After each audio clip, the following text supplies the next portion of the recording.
The funding for this video is provided by the amazing members of my Patreon. Also contributions from viewers like you. Thank you. Yeah, I started from PBS Kids. What you gonna do? Fight me? Anyway, roll the video.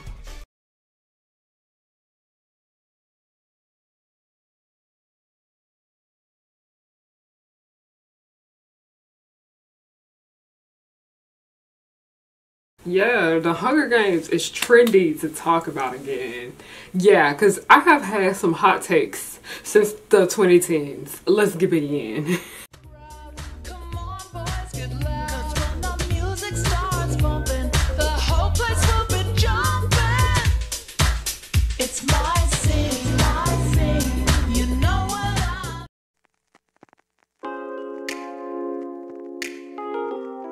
Yeah, I have a bonnet on because, yeah, I'm allowed to make videos in my bonnets. I don't care. This free promotion. You can buy it from my site. It's Ami from Haha Puffy I'm Yumi. Hey y'all, it's Harry and I'm back with another video. Hi, hello, how are you doing? My name is Harryana and welcome back to the pirate ship, also known as Harry's pirate ship. I am the captain. You were not my first mate. I don't got no first mate because you want to know why. Bring your ear closer to the speaker so you can hear me clearly. Nobody's worthy of being the first mate, but hi, hello, how are you doing? My name is Harryana and I like to make content based on nostalgia and family and children's entertainment and all the issues that I find within those spaces. The Hunger Games are young adult books, and this is something that was a big part of my childhood, specifically like my teen years. And like I said, I have had some thoughts and opinions about the movie adaptations, but I just have some opinions about them books in general. But before I begin, just some quick little announcements. So for those of you guys who don't know, are y'all crooked? Let me fix y'all. Okay, now y'all tilting to the side. Is that better? You know what? And now it's even worse. You know what? It's just gonna have to stay that way, okay? But before we get started, just two quick little announcements. For those of you guys who don't know, me and my friend Maya Janelle, we wrote a book together called Do Not Call Me Sis. It is a collection of essays talking about fandom, misogyny, war, ableism, and entertainment. And we will be having a book discussion for it. Tickets are on sale on my website. Before anybody try to come for me, the tickets are literally $2. Okay, the tickets are literally $2. If you are a member of my Patreon, you get free access to the discussion. You must have had about a copy of the book though, by the way, in order to participate. The discussion will be held February 17th at 7 p.m. Eastern Standard Time.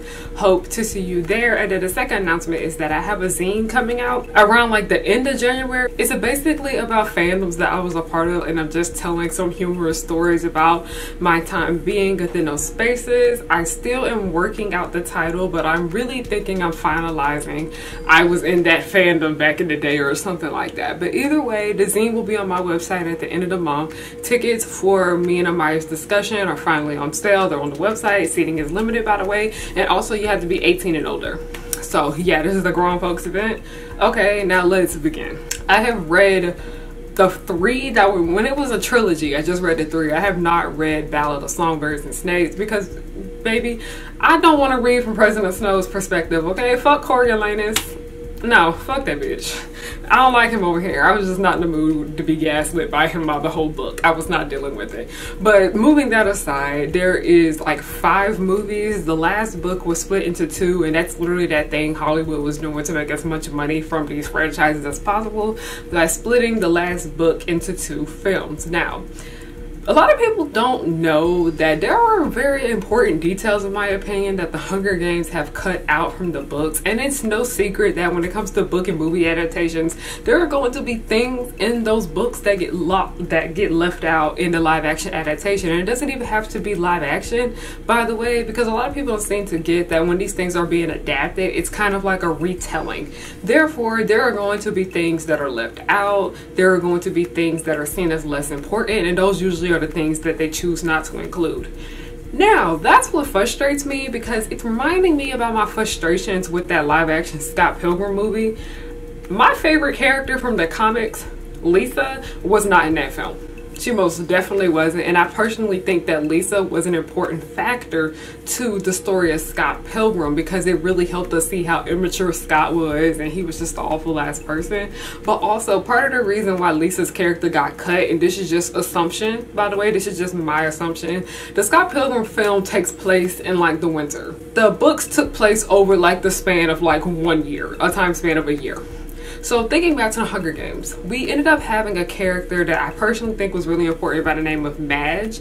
Mage, comment down below how it's pronounced because I've always just called her Madge. I know a lot of people call her Mage, but little thing that people don't know is that Katniss actually had a female friend. People tend to think that Gale was the only person that was her friend back in District 12, but it really wasn't. She actually was friends with another girl. Her name was Madge. She was the same age as her, and she was the mayor of District 12's daughter. Now, for the most part, we don't really get to see much of Madge, but I personally think she matters so much because we really got to see Katniss be normal with her. Gale, in my opinion, was not that good of a friend to Katniss, and Katniss was basically forced to be friends with Peeta because of everything that was going on. They basically was trauma bonding with each other. When it comes to Katniss and Peeta's relationship and everything with them, my opinions on it have changed so much because I just realized that the entirety of their love story is just a tragedy.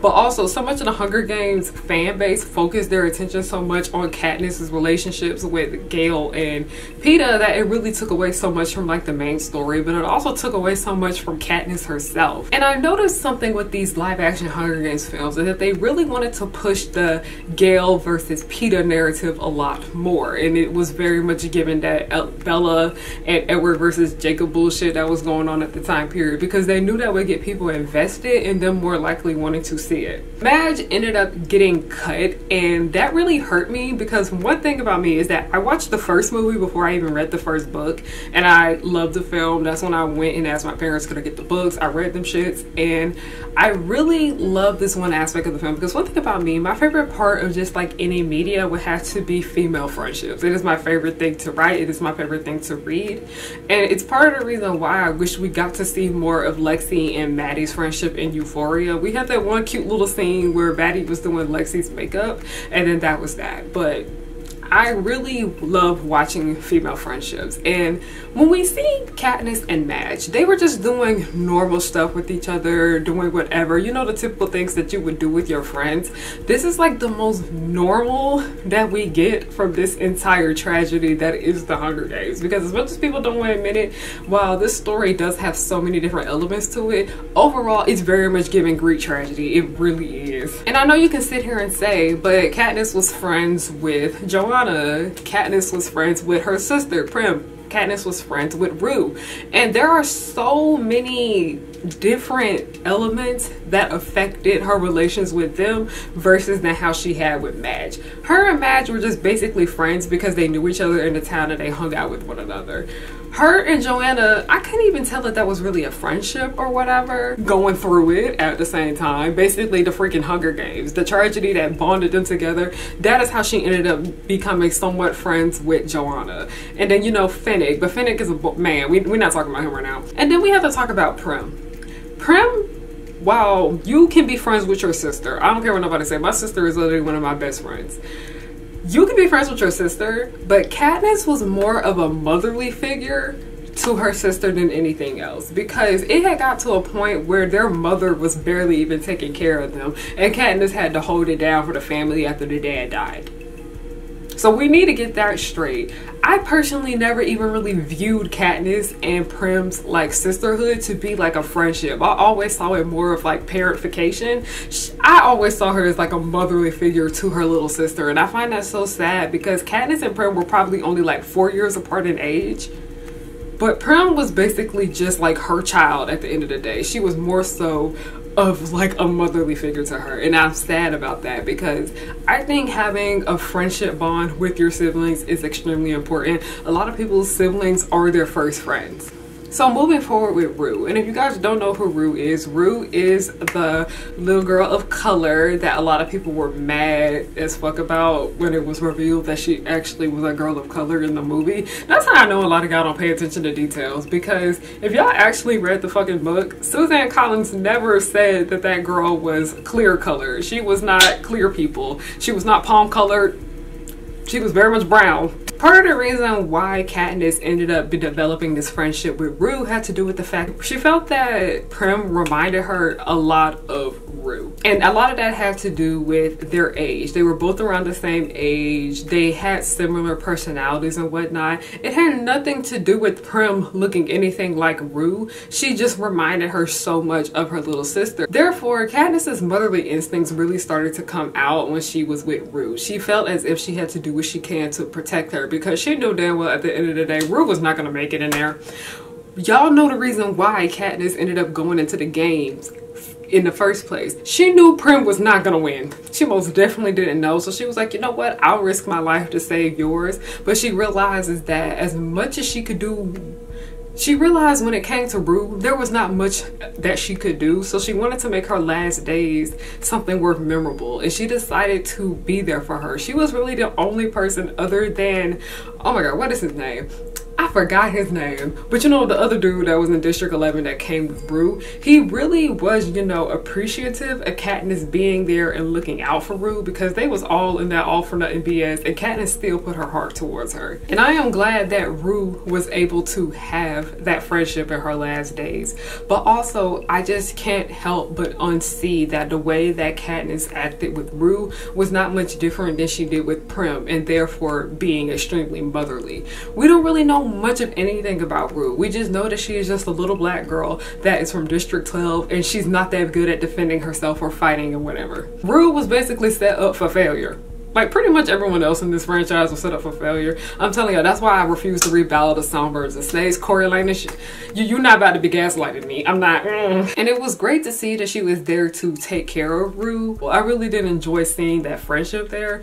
But the way Katniss was with Madge was nothing compared to how she was with Prim and nothing compared to how she was with Rue. Not even Joanna. Joanna was a woman that can like just pretty much manage on her own. She was just like, yeah, I hate it here. I'm tired of everybody. Fuck y'all. Fuck everything in here. Like, that was pretty much her. She didn't need Katniss to take care of her. She didn't need Katniss's wisdom or whatever the fuck. She was just doing her own thing and just was like, okay, whatever, bye. Like I said, I don't even know if I can really consider Joanna to be a friend of Katniss. She was just kind of like a woman that was just there.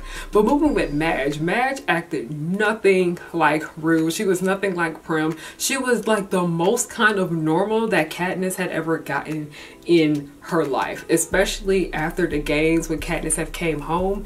Katniss showed a lot of signs of PTSD in Catching Fire, and I wish the movie did a little bit better with handling that element of it right there. But also, I really wish the movie could have shown us, like I said, where Madge comes in, Katniss just being normal. Like, the girl literally went to freaking war. She had to fight for her damn life, and now she has to live with the fact that she has to pretend that she is in love with Peter. She is already dealing with so much, and then it's like as soon as we see Catching Fire, she is just in so much distress. She already has to go on the tour of all, like, you know, the districts and everything like that. Like, she was talking about how messed up everything felt for her, and part of her just feeling somewhat normal and whatever was just hanging out with Madge. And I felt like that would have helped us a little bit more when it came to understanding Katniss as a person. Because when we watch these films, we just see Katniss as kind of like this cold-hearted person that is just tired of everything and just over it, but she is also very much caring. The films never really allowed Katniss to like be normal. They never really sat there and let her be normal. They never really sat there and let her see that more human side of her like the books did.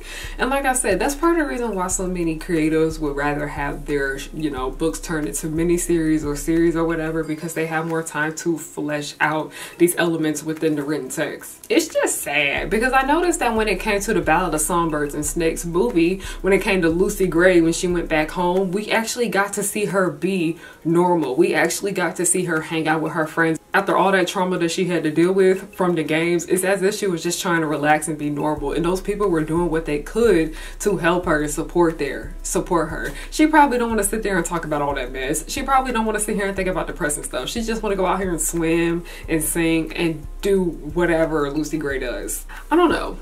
It's just when it comes to Hollywood and when it comes to just the way society views friendship as in general, they tend to prioritize romantic relationships over friendships, because that was something that I even noticed when it came to Catching Fire. We saw too much Gale. We saw way too much Gale, okay? I'm sorry. I am a Gale Hawthorne hater. I don't like him. I hated him when I was younger. I still don't like him now. I even dislike him a little bit more now. But that factor right there, it's like they increased Gale's screen time to make up for them not including Madge within the movie. And like I said, it was bad enough that I didn't like this dude in the book. And seeing that he just became more and more prominent than he already was because they had to make up for them taking out a major character was frustrating. I don't know, y'all. This is just a little rant, a little thing that I wanted to get off my chest. Justice for Madge, okay? Justice for Madge. I remember all the fan cast. Everybody be casting the whitest girl to be her. It was a time. It was a time, but yeah, I do talk about the Hunger Games in my zine, by the way.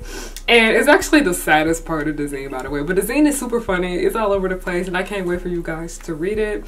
Yeah, thank you all for watching. That's pretty much all I gotta say. I just wanted to get on here and just rant a little bit, because the Hunger Games, while I love it, and it is something that I hold deeply near and dear to my heart, there are problems here. There most definitely are some problems here, and I'm glad to know that a lot of people who grew up with these movies and these books are finally starting to express them. Because back in the day, I had my opinions about the Hunger Games, but I felt as if I was, you know, hating on it because I felt some type of way. And I'm like, no, these are genuine concerns.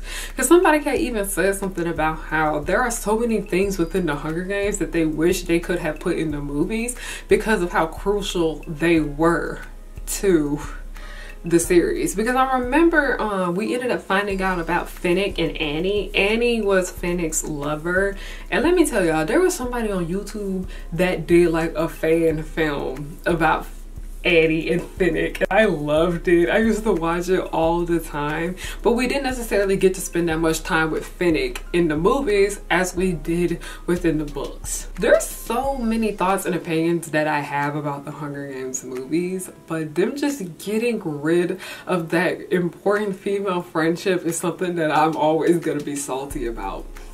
And that's okay. Like, Madge still exists. It just feels like she doesn't exist because a lot of people don't know about her. A lot of people refuse to read, okay? I'm just gonna go here and sit here and say a lot of people don't want to read. Some people don't have, like, you know, the well-being to read. I get it. I understand it. But they are missing out on so many important and great factors from the books that did not see the light of day within the movie. I don't know. I think that's like part of the reason why I've really been enjoying watching Girlfriends and like Sex and the City so much, because these are just shows about female friendships. As messy as the friendships are, it's just nice to see. Like I said, that's just kind of like my favorite kind of storytelling right there. Just writing about like women being friends with one another.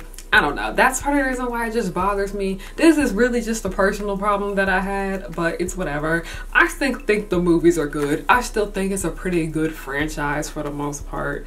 It's just, there's just some things that I really think could have been handled a bit better in the film. But yeah, what am I? What am I to know? I'm just a girl on YouTube talking my shit and running my mouth that has a small business. What am I? Who am I? What do I know about filmmaking? But yeah, thank you guys so much for watching. I'll shut up now. I was actually supposed to shut up like a minute ago, but I just kept running my mouth. And yeah, this shirt is from like Nerd Square, I think. It's adorable. She looked like me. That's part of the reason why I bought it. Ami bought it on my website, hearita.com. And yeah. Thank you guys so much for watching, and have a great day, night, whatever time of the day you're watching this. I'm thankful that you watched it with the ads on. Alright, thank you. Goodbye. Now that you see, you should beware of the power of three. They come to fight as fast as they can. They're dangerous, yet fabulous. Because the Utonium made them eschew. They are the colors of pink, green, and blue. They'll catch you in the blink of an eye and do it all before bedtime. They coming through and fighting. Shocking, you know no one can stop them all because of the chemical X. They're coming through, they're coming through, and everyone's been shocking. You know no one can stop them all because of the chemical X.